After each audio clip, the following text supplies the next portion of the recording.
Hello and welcome to this classes of science. बच्चों, CBSE junction के इस online platform में मैं मनीष श्रवण आप सबों का स्वागत करता हूं।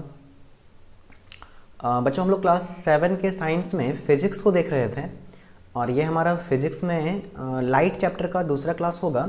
हमने इससे पहले लाइट के बारे में बहुत ही बेसिक चीज़ों को देखा था। आपने उसको अगर देख लिया है, बहुत ही बढ़िया से आपको सब कुछ समझ में आ गया है, तो वीडियो को पॉज करिए, कॉपी किताब लेकर आइए और आज हम लोग पढ़ने वाले हैं लाइट्स को। आगे हम लोग कंटिन्यू करेंगे फिर फटाफट। मैं तब तक एक बार रिवाइज करवा दूं जब तक आप कॉपी किताब ढूंढ रहे हैं अपना फटाफट से। हमने देखा था लाइट होता क्या है। मैंने आपको कहा था कि it is a form of energy. ये एक एनर्जी का फॉर्म है जो हमको किसी भी चीज़ को देखने के योग्य बनाता है। देखने का प्रोसेस कैसे होता था, तो आपके घर में कोई एक सोर्स होता था, उस सोर्स से लाइट इमिट होकर आपके ऊपर आता था, वहाँ से रिफ्लेक्ट होकर किसी के आँख पे जाता है और फिर वो आदमी उसको देख पाता है।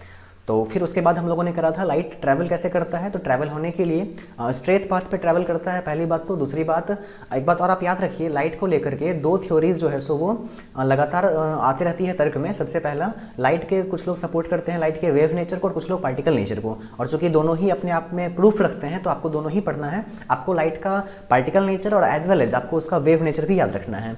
वेव नेचर वाले लोग कहते हैं कि देखो, उन लोगों का कहना होता है कि सन यहाँ पर है, अर्थ यहाँ पर है, तो अर्थ का एटमॉस्फेयर बस यहीं तक है, बाकी दूर क्या है, वैक्यूम। तो अगर सन से निमिट होकर लाइट हम तक पहुंच पाता है, दैट मीन्स वो वैक्यूम में भी ट्रैवल करता है। और जो चीज़ वैक्यूम में भी ट्रैवल करता है वो केवल और केवल वही कर सकता है जो कि कौन हो, वेव हो, इलेक्ट्रोमैग्नेटिक वेव हो। तो इस थ्योरी के हिसाब से कहा जाता है कि लाइट हमारा इलेक्ट्रोमैग्नेटिक वेव है और ये वेव के फॉर्मेट में ही ट्रैवल करता है। जबकि दूसरा थ्योरी है जो कि हम लोग आगे पढ़ेंगे 11th में, फोटो इलेक्ट्रिक इफेक्ट। तो जो फोटो इलेक्ट्रिक इफेक्ट है वो कहता है कि लाइट के अंदर में कुछ पार्टिकल्स होते हैं, कुछ बहुत ही छोटे फोटोन्स के पार्टिकल्स होते हैं जिनके पास मास होता है, और वो स्ट्राइक करते हैं किसी ऑब्जेक्ट से और तब जाकर के जो है उस सरफेस से इलेक्ट्रॉन्स का इमिशन होता है। तो ये थ्योरी कहती है कि लाइट पार्टिकल है, एक थ्योरी कहता है लाइट वेव है। हमको दोनों ही लेकर चलना है। अभी जो हम लोग पढ़ रहे हैं वो आपका वेव ऑप्टिक्स है, मतलब इसमें लाइट को एज अ वेव मान के हम चीज़ों को देख रहे हैं। बच्चों, आज अभी हम लोग मिरर स्टार्ट करने वाले थे, तो हेडिंग लगाओ पहले तो मिरर। उसके बाद सुनो, मिरर दो टाइप का होता है, प्लेन मिरर और स्फेरिकल मिरर। हमने प्लेन मिरर पिछले क्लास में करा हुआ है, आज हम लोग देखने वाले हैं स्फेरिकल मिरर। स्फेरिकल मिरर का दूसरा नाम है कर्व मिरर। ये किसी स्फेयर का पार्ट होता है। आप सपोज करो ये मेरा एक स्फेयर है और अगर ये स्फेयर है और इसको हमको मिरर बनाना है, तो मैंने आपको पहले ही बताया था कि मिरर बनने के लिए उसका एक साइड हमेशा पॉलिश होना चाहिए। तो फटाफट से इसके साइड्स को पॉलिश करो आप। तो सपोज करो कि मैंने इसका बाहर का साइड कर दिया पॉलिश। अब जब मैंने इसका बाहर का साइड पॉलिश किया तो अभी तो शक्ल दिखेगा नहीं, क्यों? क्योंकि रिफ्लेक्टिंग सरफेस तो ढका हुआ है। बीच से इसको काट दो। जब ये बीच से कटा तो यहाँ दो डिफरेंट मिरर बना, एक तो ये रहा और एक ये रहा। ये बात समझ में आया? अब देखो, इस वाले मिरर के लिए रिफ्लेक्टिंग सरफेस किधर है? ये है। क्यों? क्योंकि इधर रख के तो इसका फेस दिखेगा नहीं। शीशा के सामने रखते हैं ना फेस को, कि पीछे उधर शीशा को पलट के देखते हैं, नहीं ना। तो यहाँ देखो, ये तो मेरा क्या है, ये तो पॉलिश किया हुआ है, दैट मीन्स ये तो ओपेक है, तो ऑब्जेक्ट हमेशा यहाँ रखना पड़ेगा उस केस में। इस केस में देखो, ये वाला सरफेस पॉलिश है तो ऑब्जेक्ट हमको यहाँ रखना पड़ेगा। तो अभी दो केस बन रहा है। थोड़ा सा मैं इसको जगह बना लूँ यहाँ पे। देखो, अभी दो केस बन रहा है। एक मिरर बनेगा ऐसा, जिसका बाहर पॉलिश किया हुआ रहेगा और रिफ्लेक्टिंग सरफेस अंदर धंसा हुआ रहेगा, केव जैसा रहेगा, गुफा जैसा रहेगा। देखो ऐसे केव होता है ना, केव का मतलब गुफा, तो गुफा जैसा रहेगा, केव जैसा रहेगा। और इस मिरर को हम बोलेंगे कॉनकेव। इस मिरर को हम बोलेंगे कॉनकेव। कौन सा मिरर है ये? वैसा मिरर जिसका रिफ्लेक्टिंग सरफेस धंसा हुआ हो, इनवर्ड हो, अंदर की तरफ, वो कहलाएगा कॉनकेव। दूसरी तरफ ऐसा मिरर जिसका रिफ्लेक्टिंग सरफेस बाहर से हो, जिसका रिफ्लेक्टिंग सरफेस बाहर से हो, उभड़ा हुआ हो, तो ये हमारा कहलाएगा, सपोज करो इस तरीके से, तो ये हमारा कहलाएगा कॉन्वेक्स। ये आपको याद हुआ? दूसरी बात, जो हमारा कनकेव मिरर होता है, इसका खास बात क्या होता है कि इस पे पड़ने वाले सारे लाइट को ये एक पॉइंट पे कन्वर्ज करता है। इसीलिए कनकेव मिरर का ही दूसरा नाम क्या है हमारा? Converging mirror. क्या नाम है इसका? Converging mirror. और चूंकि ये जो मिरर है कन्वेक्स, ये अपने पे गिरने वाले लाइट को दूर भगा देता है, डाइवर्ट कर देता है। इसीलिए कन्वेक्स मिरर का ही दूसरा नाम क्या है? Diverging mirror. ये आपको याद रखना है। तो चलिए एक बार मैं देखो यहाँ पे क्या क्या मैंने लिखा हुआ है। स्फेरिकल मिरर क्या होता है? Spherical mirror as the name suggest has a sphere like shape. इसका जो शेप होगा वो स्फेयर लाइक होगा। आप ये कह सकते हो कि ये किसी स्फेयर का पार्ट होगा। ये मैं फिर से बताऊंगा जब मैं बताऊंगा कि मिरर के अंदर में कोई सेंटर ऑफ कर्वेचर होता है और वो सेंटर ऑफ कर्वेचर उस स्फेयर का सेंटर होता है। चलो, तो मिरर दो टाइप के कौन कौन से? कनकेव और कन्वेक्स। अगर तुम्हारा रिफ्लेक्टिंग सरफेस इनवर्ड है तो वो हमारा कनकेव हो गया, आउटवर्ड है तो हमारा कन्वेक्स हो गया। आपने नीचे फिगर में यहाँ आप देख रहे होंगे, देखो ये हमारा कनकेव मिरर दिख नहीं रहा है, मैं थोड़ा सा इसको चेंज कर देता हूँ कलर। ओह गॉड, चलिए यहाँ देखो, ये हमारा एक मिरर है जिसमें रिफ्लेक्टिंग सरफेस जो है वो इनवर्ड है और आने वाले लाइट को वो एक जगह पर फोकस पे एक जगह पर जो है सो कन्वर्ज कर रहा है, तो इसी को बोलते हैं कनकेव या फिर कनकेव के साथ साथ कन्वर्जिंग। यहाँ देखो जो भी लाइट आ रहा है वो उसको डाइवर्ट कर दे रहा है, तो इसको हम लोग बोलते हैं डाइवर्जिंग, कन्वेक्स और कन्वेक्स के साथ साथ डाइवर्जिंग। ये चीज़ हमको याद रखना है। तो मिरर हमारे दो टाइप के हो गए। चलो मिरर के बाद देखते हैं इमेज। इमेज भी दो टाइप का होता है, एक होता है वर्चुअल और एक होता है रियल। एक बात बताओ, इमेज का डेफिनेशन हमने क्या याद करा था? हमने देखा था कि जब किसी ऑब्जेक्ट से कोई लाइट इमिट होता है, इमिट होकर किसी ऑब्जेक्ट पे गिरता है और गिरने के बाद जब रिफ्लेक्ट होकर कहीं पर जाता है वहां पर इमेज बनता है। तो अगर कहीं पर सही में रिफ्लेक्ट होकर जा रहा है, अगर कहीं में सही में रिफ्लेक्ट होकर के जा रहा है, तब हम लोग उसको बोलेंगे रियल इमेज। और अगर ऐसा हमको बस फील हो रहा है कि हाँ वहां पर उस पॉइंट पर जो है सो वो रिफ्लेक्ट होकर कटा होगा, तो हम लोग उसको बोलते हैं क्या? Virtual mirror, virtual object, virtual image. एक बार फिर से देखते हैं, ध्यान से समझिए। बेसिक डेफिनेशन आपको याद रखना है क्या? हमारा जो रियल इमेज होता है, जो हमारा रियल इमेज होता है, किसी भी मिरर से, मिरर पे सपोज करो कि उस ऑब्जेक्ट से निकलता हुआ लाइट इंसिडेंट हुआ। फिर से देखो, समझो इस बात को। ये हमारा मिरर है, अभी कहीं से एक लाइट आएगा जो इस मिरर पे जाएगा और रिफ्लेक्ट होकर कहीं जाएगा। समझ में आ रहा है? कोई दूसरा लाइट है जो आएगा मिरर पे और वो भी रिफ्लेक्ट होकर कहीं जाएगा। तो जहां ये दोनों एक दूसरे को कट करेगा ना, यही बनता है इमेज। अब अगर एक्चुअल में कट कर रहा है तब उसको हम लोग बोल देंगे रियल इमेज, और बस हमको ऐसा फील हो रहा है कट करते हुए तो हम इसको बोलेंगे वर्चुअल इमेज, जो आपको क्लास 10th में पढ़ना है। अभी बस आप कुछ थ्योरेटिकल पार्ट ही जानिए, वो ये कि रियल इमेज जो होता है वो तब बनता है जब सही में, जब एक्चुअल में लाइट जो है सो एक दूसरे को, रे जो है सो एक दूसरे को कट करती हैं। जबकि वर्चुअल इमेज तब बनता है जब हमको बस ऐसा फील होता है कि रे एक दूसरे को कट कर रही है। फॉर एग्जाम्पल, अगर यहीं पर मैं ऐसे मिरर को उल्टा कर दूं, इस तरीके से मैंने लिखा मिरर को, और लाइट ऐसे आएगा और ये यहां से ऐसे गया, दूसरा लाइट ऐसे आया और वो ऐसे गया, तो ये तो एक्चुअली में किसी को रिटर्निंग के बाद कट कर नहीं रहा है, रिफ्लेक्टिंग के बाद, लेकिन फिर भी हमको दिखाना है कि कट होना चाहिए। तो आप इसको जब बाहर की तरफ बढ़ाओगे तो ये एक दूसरे को यहां पर कट करेगा और हमको लगेगा कि यहां पर इसका इमेज बन रहा है। तो ये चूंकि हमको बाद में बढ़ाना पड़ा, ये हमारे आंखों को ऐसा लगा कि वहां से लाइट इमर्ज होकर के आ रहा है, तो वहां पर उसका ऐसा देखो। फॉर एग्जाम्पल सपोज करो, एक बात बताओ, मैं इस तरफ देख रहा हूँ और मेरे सामने एक कांच का गेट है, मेरे सामने एक मिरर रखा हुआ है, बहुत बड़ा सा मिरर, मेरे इतना बड़ा एक मिरर है। उस मिरर पे वहाँ सामने से कोई आदमी इंक्लाइंड करके टॉर्च जला रहा है, जो उस मिरर से रिफ्लेक्ट होकर मेरे आंख तक आ रहा है। तो एक्चुअल में होता क्या है, मेरे हिसाब से हमको लग रहा है क्या ना, कि उस मिरर के अंदर से कोई आदमी टॉर्च जला रहा है और उसका लाइट मिरर से निकलकर मेरे आंख पे आ रहा है। समझ में आ रही है बात? यानी मुझे क्या लग रहा है कि मिरर ही लाइट इमर्ज कर रहा है, तो वो हमारा इमेज हो गया, और वो जो जहां से लाइट आ रहा था वो ऑब्जेक्ट था, तो वो ऑब्जेक्ट ये इमेज और मेरे आंख पे उसका इमेज बना। समझ में आ रही है ना बात? तो इस तरीके से चीजें होती हैं। उसके बाद देखो, it can viewed on screen, जो हमारा रियल इमेज होता है उसको हम स्क्रीन पे देख सकते हैं। जैसे अभी तुम जो हमको देख पा रहे हो, ये तुम्हारा कैसा इमेज होगा? ये रियल इमेज है, क्योंकि तुम इसको देख पा रहा है। समझ में आ रही है बात? जो वर्चुअल इमेज होता है उसको फिल्म नहीं कर सकते, उसको हम टेलीकास्ट नहीं कर सकते, उसको हम किसी स्क्रीन पर नहीं ला सकते। सपोज करो तुम अपने शीशा में तुम शक्ल देखो अपना, तो शीशा के अंदर जो तुम हो वो तुम्हारा वर्चुअल इमेज है, क्योंकि तुम उसको किसी स्क्रीन पे नहीं ला सकते। लेकिन तुम कैमरा से फोटो खींचो, वीडियो रिकॉर्डिंग करो, फोटो अपना बनवाओ, ये सब तुम्हारा रियल इमेज है, क्योंकि तो वो उसका एग्जिस्टेंस है, वो एग्जिस्ट करता है, और ये इमेज एग्जिस्ट नहीं करता है। जो रियल इमेज होता है वो हमेशा इन्वर्टेड होता है, और जो वर्चुअल इमेज होता है वो हमेशा इरेक्ट होता है, सीधा होता है। रियल इमेज कब बनेगा? इन्वर्टेड बनेगा, उल्टा बनेगा। अब कहोगे सर आपने कहा कि मेरा इमेज जो टीवी में बन रहा है तुम्हारे सामने वो भी रियल इमेज है, तो फिर वो उल्टा कहाँ है? वो उल्टा ही है, हमारे आंखों में उसका इमेज उल्टा ही बन रहा है, लेकिन फिर से वो हमारा जो माइंड होता है वो उस इलेक्ट्रिकल सिग्नल को सीधा करके आपको दिखाता है। चलिए, फॉर्म्ड बाय कनकेव मिरर, और फिर ये कुछ एग्जाम्पल्स दिए हुए हैं, देखो फटाफट। Formation of real image by concave mirror. दरअसल यहाँ पर जो है सो कनकेव मिरर तो ऊपर ही था। यहाँ देखो, ये एक मिरर है, कनकेव मिरर है, और इस मिरर के सामने एक मोमबत्ती जल रहा है। इस मोमबत्ती का इमेज यहाँ पे देखो बनता हुआ तुमको दिखाई देगा। ये देखो, ये मोमबत्ती है और उसका यहाँ पर इमेज जो है सो इस स्क्रीन पे मिल रहा है। चलिए नीचे आ जाइए, देखो ये हमारा प्लेन मिरर है, और यहाँ पर एक आदमी जो है सो किसी ऑब्जेक्ट को बोला और वो यहाँ से रिफ्लेक्ट होके आया।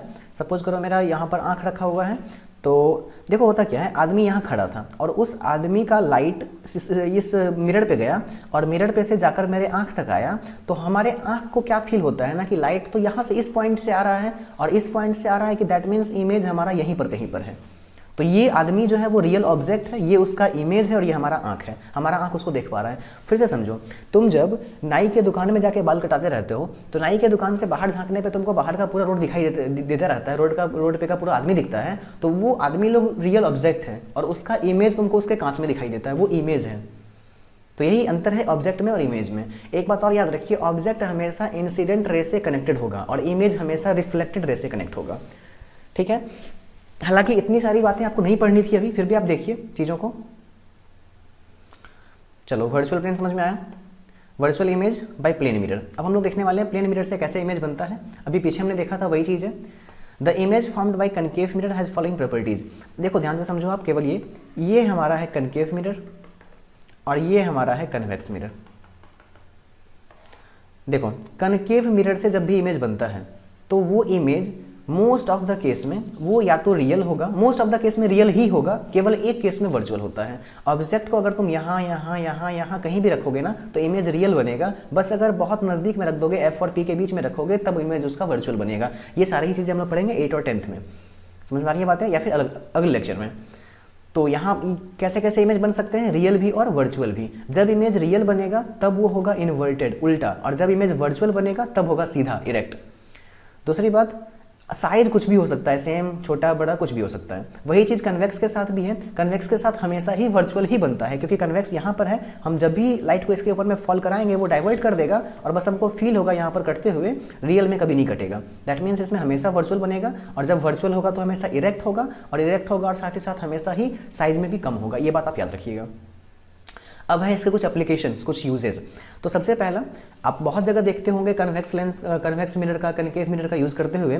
फॉर एग्जांपल, तुम गाड़ी का हेडलाइट देखो या फिर टॉर्च देखो, तो उसमें हम लोग यूज़ करते हैं कनकेव मिरर। हम लोग क्या करते हैं, एक ऐसा कनकेव मिरर लेते हैं, उस कनकेव मिरर के फोकस में, यहाँ सपोज करो फोकस है, यहाँ एक बल्ब लगाते हैं उल्टा करके, और इस बल्ब से जब लाइट इमिट होता है तो वो इस कनकेव मिरर पे गिरता है, और गिरने के बाद स्ट्रेट होकर सामने चला जाता है रोड पे।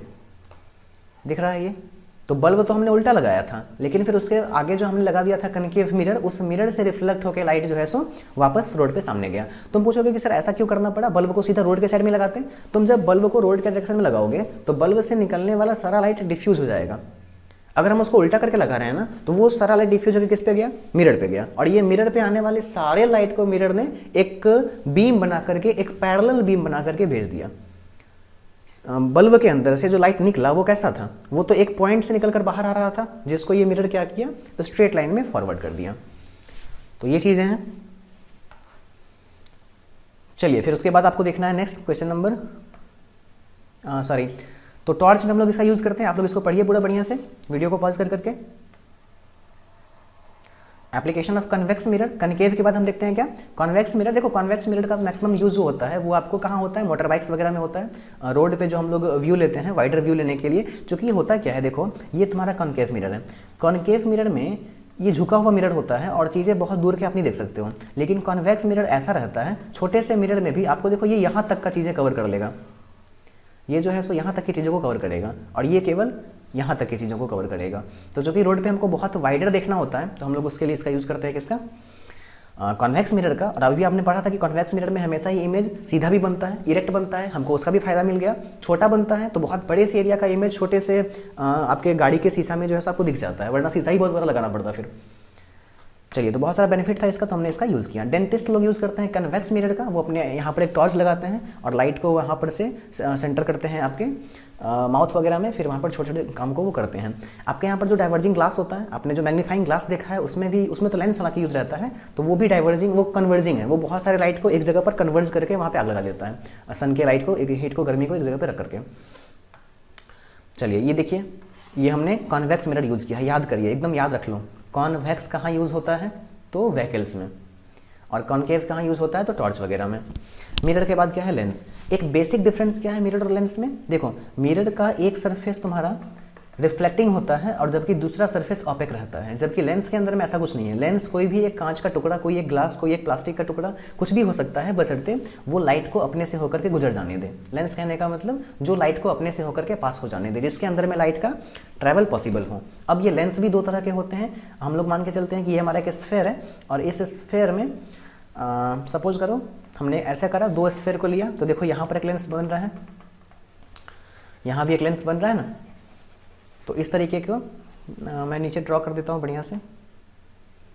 चलो देखो, लेंस हमारा दो तरह का हुआ, एक ये हुआ, इसको हम लोग बोलते हैं कॉन्वेक्स लेंस, और एक ये हुआ, इसको हम लोग बोलते हैं कॉनकेव लेंस। याद रखो एक बात, तुमने जो देखा कि कॉनकेव मिरर जो कि ऐसा था, कॉनकेव मिरर का सारा प्रॉपर्टी कन्वेक्स लेंस जैसा होगा और कन्वेक्स मिरर का सारा प्रॉपर्टी कनकेव लेंस जैसा होगा। थोड़ा सा उल्टा रिलेशन आप याद रखिए। हमने पहले पढ़ा कनकेव मिरर को कन्वर्जिंग मिरर, लेकिन लेंस की जब हम बात करेंगे तो कन्वेक्स लेंस जो है ये कन्वर्ज करता है, like converging mirror, like concave mirror. तो लेंस तो कन्वेक्स है, लेकिन ये काम कैसे कर रहा है, कनकेव मिरर जैसा। देखो जो भी लाइट पैरेलल आ रहा है उसको वो कहाँ पे डाल दे रहा है, एक फोकस पे। चीज़ें आपको नहीं समझ में आई, आप वीडियो को पीछे करिए, फिर से देखिए। यहाँ देखो ये चीज़ों को क्या कर रहा है, भगा दे रहा है, डाइवर्ट कर रहा है ना। तो डाइवर्जिंग मिरर जैसा काम कर रहा है, और डाइवर्जिंग मिरर कौन होता था, कन्वेक्स, जबकि इसका नाम क्या है, कॉनकेव। तो इस बात को आप याद रखिए। चलिए उसके बाद देखिए इमेज फॉर्मेशन इसके द्वारा। तो याद रखो हम लोग क्या देख रहे हैं, कन्वेक्स लेंस।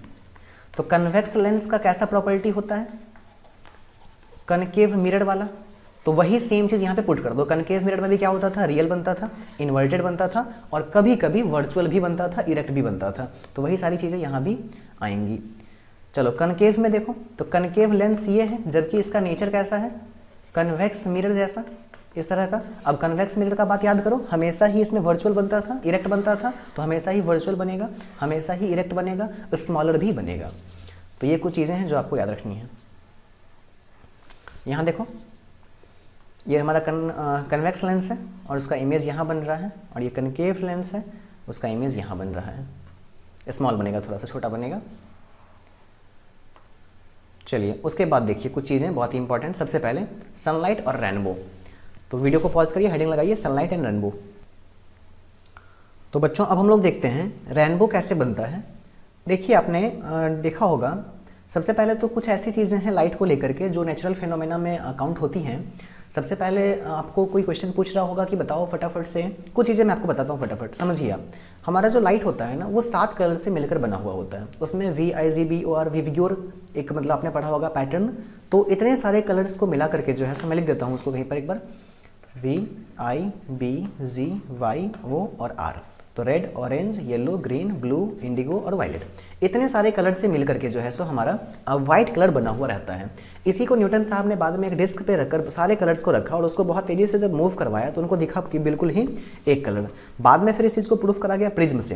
प्रिज्म क्या होता है, एक ग्लास का लेंस होता है, 3D लेंस होता है, जिसके ऊपर जब हम व्हाइट लाइट को डालते हैं तो चूंकि ये पहले एयर में चल रहा था, फिर अचानक से ये ग्लास में चलना शुरू कर देता है, और एयर से ग्लास में आने के दौरान इसके वेलोसिटी में बहुत ही डिफरेंस आ जाता है, चेंज आ जाता है, और वेलोसिटी बदल जाने के कारण एंगल्स चेंज हो जाते हैं सारे अलग अलग लाइट्स के, जो कि सबका एनर्जी अलग अलग होता है। तो एनर्जी अलग होने के कारण सबका जो एंगल है वो ज़्यादा कम हो जाता है, और इस कारण से मैंने इसको उल्टा ले लिया है, इसको ऐसे लेते हैं हम लोग, फिर ये ऐसे जाता, और ये अलग अलग लाइटिंग में हमको जो है सो मिलता है। तो एक पूरा ऑर्डर बन जाता है, इसी ऑर्डर को हम बोलते हैं स्पेक्ट्रम। तो एक वाइट लाइट प्रिज्म से होकर गुजरने के बाद अपने 7 फंडामेंटल कलर्स में ब्रेकडाउन होता है, इसी प्रोसेस को बोलते हैं स्पेक्ट्रम। अब एक बात समझिए, इस लाइट में सबसे ऊपर हमारा जो रहता है, देखो टोटल मिला करके यहाँ पर V रहता है और यहाँ पर R रहता है, मतलब विग्योर के फॉर्म में आपको जो है सो इसको याद रखना है। तो बच्चों यहाँ प्रिज्म से ब्रेकडाउन होने के बाद सबसे ऊपर में तुम्हारा रेड रहता है यहाँ पर, और रेड के बाद यहाँ तुम्हारा वायलेट रहता है। कहने का मतलब ये कि सबसे कम डेविएशन होता है, सबसे कम डेविएशन होता है रेड का, और सबसे ज़्यादा डेविएशन होता है वायलेट का। देखो रेड कलर जो होता है ना उसका वेवलेंथ बहुत बड़ा होता है, और वेवलेंथ बड़ा होने के कारण वो रास्ते के बहुत सारे पार्टिकल से टकराए बगैर लंबा दूरी तक ट्रैवल कर जाता है। इसीलिए ट्रैफिक लाइट में रेड कलर यूज़ करते हैं, इसीलिए डेंजर के साइन में रेड कलर यूज़ करते हैं। कारण क्या होता है कि वो डिस्पर्स कम होता है, वो वातावरण में फैलता कम है, वो अपने सोर्स तक बहुत दूरी तक ट्रैवल करता है। सूर्योदय के समय, सूर्यास्त के समय आपको सन रेड दिखाई देता है। कारण क्या है कि वो अर्थ से बहुत दूर होता है और उतने दूर से लाइट को आते आते वो अपना सारा लाइट खत्म कर चुका होता है, बचता क्या उसके पास, केवल रेड। समझ में आ रही है बातें। दूसरी बात, आकाश आपको नीला क्यों दिखाई देता है? क्योंकि उस सातों कलर में जो वायलेट है, जो नीला कलर है, वो सबसे ज़्यादा डिस्पर्स होता है, तो वो पूरा का पूरा खत्म हो गया रहता है और आकाश हमको नीला दिखाई देता है। दूसरी बात, यहाँ हम लोग देख रहे थे क्या, रेनबो। तो ये भी एक जो है सो हमारा फेनोमेना है। लाइट जब निकलता है तो जब बादल हो, देखो रेनबो हमेशा बनेगा बारिश के बाद। जब बारिश होती है तो बारिश के कुछ ड्रॉपलेट्स एटमॉस्फेयर में छूट जाते हैं, बच जाते हैं, डस्ट के पार्टिकल में फंसे हुए रहते हैं। तो उस डस्ट पार्टिकल के बीच में जहाँ ड्रॉपलेट फंसे हुए हैं वहाँ सन का लाइट आएगा और ये एक एज अ प्रिज्म काम करेगा। ये जो हमारा वाटर का ड्रॉपलेट है वो एज अ प्रिज्म काम करेगा और इस लाइट को जब ये लाइट अंदर जाएगा, सपोज करो ये हमारा वाटर का ड्रॉपलेट है और यहाँ से लाइट इमिट हुआ, आने के बाद जब ये अंदर गया लाइट, तो अंदर जाने के बाद यहाँ पर इसका TIR होता है, टोटल इंटरनल रिफ्लेक्शन होता है। मतलब लाइट आ तो गया, ये वापस उधर नहीं निकल पाता है और वापस से जो है सो 2-3 बार ऐसे राउंड होकर के फिर इसको बाहर ये निकलता है। तो जब ये बाहर निकलता है तब ये एज अ प्रिज्म काम करता है और अपने सातों कलर में डिवाइड हो जाता है और हमारे आंख पर आकर के 7 कलर का अलग अलग जो है सो लेयर बनाता है। और ऐसा एक साथ बहुत सारे ड्रॉपलेट्स के साथ होता है तो हमको दिखता है कि वहाँ पर एक बहुत बड़ा रेनबो बना हुआ है। तो इस तरह की चीज़ें होती हैं। तो ये रेनबो हो गया आपका। चलिए आप इसको पढ़ लो, वही चीज़ है। स्पेक्ट्रम ऑफ लाइट मैंने जो बताया प्रिज्म से होकर होता है, वो चीज़ है। हाँ, यहाँ देखो प्रिज्म बना हुआ है, ये लाइट वाइट लाइट था, ग्लास प्रिज्म से इंटर किया और एंटर करने के बाद देखो होता क्या है, अगर तुम यहाँ पर एक प्रिज्म को ऐसे उल्टा करके रख दोगे तो ये वापस से जो है सो एक सिंगल लाइट बन के बाहर निकल जाएगा। समझ में आ रही है बातें। प्रिज्म एक ग्लास से एक दूसरा मीडियम है। जब ये एयर में था तो बहुत ही इजीली ट्रैवल कर रहा था, जब इसको मीडियम चेंज हो गया तो इसके अंदर के सारा लाइट्स का अलग अलग स्पीड, अलग अलग एनर्जी, तो सब अलग अलग जो है सो एंगल पे बैंड हो गए। तो जब अलग अलग एंगल पे बैंड हो गए तो इनका हमको एक स्पेक्ट्रम मिल गया। उसी स्पेक्ट्रम, यही जो है सो ऑर्डर हुआ, इसी को हम बोलते हैं स्पेक्ट्रम। तो ये चीज़ें आपको याद रखनी है। उसके बाद न्यूटन्स का जो डिस्क था वो चीज़ आप देख लीजिए एक बार। यही है न्यूटन का डिस्क। ये क्या किया था, अपने डिस्क में 7 जो है सो अलग अलग सेक्शंस बना करके 7 कलर को इस पर अरेंज किया था इन्होंने। और उसके बाद इस डिस्क को जब हम बहुत ही फास्ट मूव करवाएंगे तो ये कैसा दिख रहा है, 7 कलर मिलकर व्हाइट दिख रहा है। तो ये बेसिक था, आपके स्कूल्स में इसका प्रैक्टिकल करवाया जाता है। तो बच्चों कुल मिला के लाइट का जो थ्योरेटिकल पोर्शन है वो हमने कंप्लीट करा लेवल 1 के लिए। अभी हम अपने असाइनमेंट से सॉल्व करेंगे, बहुत सारे क्वेश्चन हम करने वाले हैं, बहुत सारे MCQ हम लोग करेंगे। और इस तरीके से मन लगा के पढ़िए, बने रहिए, जो भी डाउट्स है वो दीजिए। आप अगर न्यूमेरिकल बनाने का अगर आपको मन है तो मैं आपको मिरर का फॉर्मूला और लेंस का फॉर्मूला बता दूंगा। आप क्लास 10th या 8th के बुक से न्यूमेरिकल भी कुछ सॉल्व करिए और फिर हम लोग देखते हैं, मिलते हैं आगे। Thank you. India's best learning app.